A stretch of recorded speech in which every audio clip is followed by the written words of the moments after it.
ഇത് mass Motors ഇതാണ്. അപ്പോൾ ഹോണ്ടയുടെ ഹോണറ്റാണ് വണ്ടി. നമുക്കതിൻ്റെ ബാക്ക് ബ്രേക്ക് ചവിട്ടി നിൽക്കാനായിട്ടൊരു ബുദ്ധിമുട്ട് കംപ്ലയിൻറ്റ് പറഞ്ഞിട്ടുണ്ടായിരുന്നു. അപ്പോൾ നമ്മളത് അഴിച്ച് ചെക്ക് ചെയ്യുന്ന സമയത്തുണ്ടല്ലോ, ബ്രേക്കിൻ്റെ യൂണിറ്റൊക്കെ നമ്മൾ ഫുള്ളായിട്ടൊന്ന് അഴിച്ച് ക്ലീൻ ചെയ്തായിരുന്നു.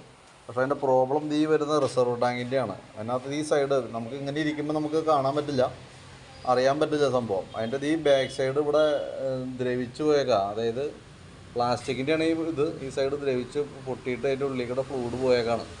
അപ്പോൾ ഫ്ലൂയിഡ് നിൽക്കണില്ല, അതാണ് അതിൻ്റെ കംപ്ലയിൻറ്റ് കേട്ടോ. പക്ഷേ ഈ ഒരു ഐറ്റം നമുക്ക് ഓൾറെഡി ഇപ്പോൾ തപ്പിയിട്ട് സ്ഥലത്ത് കിട്ടാനില്ല. നാളെ ഇനിയിപ്പോൾ എന്തെങ്കിലും കാലടിയിലോ അല്ലെങ്കിൽ അങ്കമാലി, ഇപ്പോൾ നാളെ കൂടി നോക്കിയിട്ട് കിട്ടിയില്ലെങ്കിൽ കാലടിയിലോ അല്ലെങ്കിൽ അങ്കമാലി പോയി നോക്കേണ്ടി വരും. ഇതാണ് അതിൻ്റെ മെയിൻ കംപ്ലയിൻറ്റിൻ്റെ കാരണം കേട്ടോ. കാരണം വെച്ചാൽ ഫ്ലൂയിഡിനകത്ത് നിൽക്കണില്ല, അതാണ് അതിൻ്റെ പ്രശ്നം. അപ്പോൾ അതൊന്ന് ക്ലിയർ ചെയ്താലാണ് നമുക്ക് റെഡിയാക്കാൻ പറ്റുള്ളൂ. പിന്നെയെന്ന് പറഞ്ഞാൽ ടാങ്കിലേക്കുള്ള എയർ സപ്ലൈ കാര്യങ്ങളൊക്കെ നമ്മളൊന്ന് ക്ലിയർ ചെയ്തിട്ടുണ്ട്, എയർ അടിച്ചൊക്കെ ഒന്ന് റെഡിയാക്കിയിട്ടുണ്ട്. വേറെ പ്രോബ്ലം ഒന്നുമില്ല. പിന്നെ കാർബറേറ്റർ ട്യൂണിങ്ങും കാര്യങ്ങളൊന്നും കറക്റ്റ് ചെയ്തിട്ടുണ്ട്. പക്ഷേ ഈ ഒരു ഐറ്റം കിട്ടാതെ കൊണ്ട് നമുക്ക് ബ്രേക്കിൻ്റെ കേസ് ക്ലിയർ ചെയ്യൽ നടക്കില്ല.